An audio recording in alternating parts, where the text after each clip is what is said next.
महिमाराम भार्गव, आप देख रहे हैं महिमाराम भार्गव फाइल्स।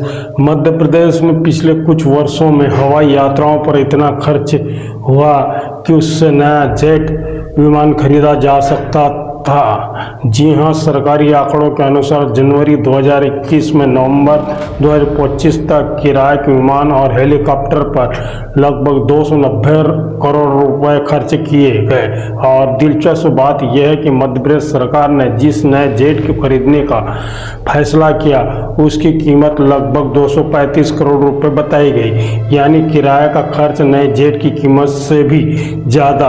तो सवाल उठता है, आखिर ऐसा क्यों? आज हम इसी मामले की समझेंगे। ये मई 2021 में जब मध्य प्रदेश सरकार का पुराना विमान ग्वालियर में दुर्घटनाग्रस्त हो गया। इसके बाद राज्य के पास वीआईपी और यात्राओं के लिए पर्याप्त विमान उपलब्ध नहीं रहे। मुख्यमंत्री, मंत्री और वरिष्ठ अधिकारियों की यात्राएं जारी रही, लेकिन आपका विकल्प क्या था? सरकारी विमान कम थे, इसलिए निजी कंपनियों के विमान और हेलीकॉप्टर किराए पर लिए जाने लगे। सही यही खर्च तेजी से बढ़ना शुरू हुआ। जवाब के अनुसार जनवरी 2021 में दिसंबर 2025 तक करीब 143 करोड़ रुपए खर्च हुए और जनवरी 2024 से नवंबर 2025 तक करीब 143 करोड़ रुपए खर्च हो गए, यानी लगभग 2 साल में उतना ही खर्च जितना पहले 3 साल में हुआ था। और सबसे चौंकाने वाली बात, सिर्फ 2025 में करीब 90 करोड़ 70 लाख रुपए खर्च, यानी लगभग 91 करोड़ रुपए खर्च मुख्य रूप से निजी विमान और हेलीकॉप्टर की सेवाओं पर बताया गया। यहीं से बहस तेज हो जाती है। दिए गए जवाब के अनुसार दिसंबर 2023 के बाद सरकार ने पहले वर्ष में ही मुख्यमंत्री, मंत्री और अधिकारियों ने कुल 666 यात्राएं की। इन यात्राओं पर करीब 32 करोड़ 85 लाख रुपए खर्च हुए। इन 666 यात्राओं में 238 यात्राएं सरकारी विमान और हेलीकॉप्टरों से भी, जबकि 428 यात्राएं निजी विमान और हेलीकॉप्टरों से की गई, यानी निजी ऑपरेटरों की निर्भरता काफ़ी अधिक दिखाई देती है। अब सवाल उठता है कि अगर निजी सेवाओं का इतना ही उपयोग हो रहा था तो सरकार ने अपना नया विमान खरीदने में इतनी देरी क्यों की? 2024 में मध्य प्रदेश कैबिनेट ने बॉम्बार्डियर चैलेंजर 3500 जेट खरीदने की मंजूरी दी। इसकी कीमत लगभग 235 करोड़ रुपए बताई गई, लेकिन मंजूरी मिलने के बाद भी विमान तुरंत नहीं आया और रिपोर्टों के अनुसार उसकी डिलीवरी 2026 तक प्रस्तावित रही।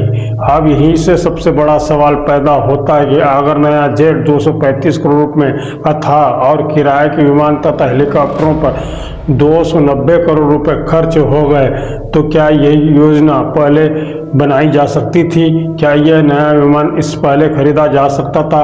क्या देरी की वजह सरकारी खजाने पर अतिरिक्त बोझ पड़ा? यही ऐसे सवाल है जिसका जवाब जनता जानना चाहती है।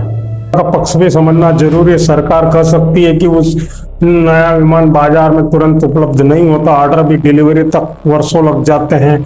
इसके अलावा विमान खरीद लेने से खर्च खत्म नहीं होता, ईंधन, मेंटेनेंस, पायलट, इंश्योरेंस और तकनीकी रखरखाव का खर्च भी अलग होता है। इसलिए सरकार का अपना तर्क हो सकता है, लेकिन सवाल फिर भी बने रहते हैं। आरोप के लिए नहीं है, यह है सरकारी रिकॉर्ड और विधानसभा में दिए गए जवाबों पर आधारित चर्चा है। तथ्य यह है कि करीब 290 करोड़ रुपए हवाई यात्राओं पर खर्च हुए। तथ्य यह भी है कि नए जेट की कीमत 235 करोड़ रुपए बताई गई थी। और तथ्य यह भी है कि सैकड़ों यात्राओं के लिए निजी विमान और हेलीकॉप्टरों का उपयोग किया गया।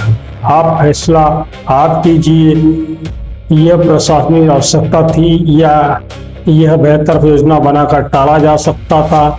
और क्या जनता को इन खर्चों का विस्तृत हिसाब मिलना चाहिए? अपनी राय कमेंट्स में जरूर दीजिए। मैं हूं महिमाराम भार्गव, आप देख रहे हैं महिमाराम भार्गव फाइल्स। वीडियो पसंद आया हो तो लाइक करें, शेयर करें और सब्सक्राइब कीजिए। नमस्कार।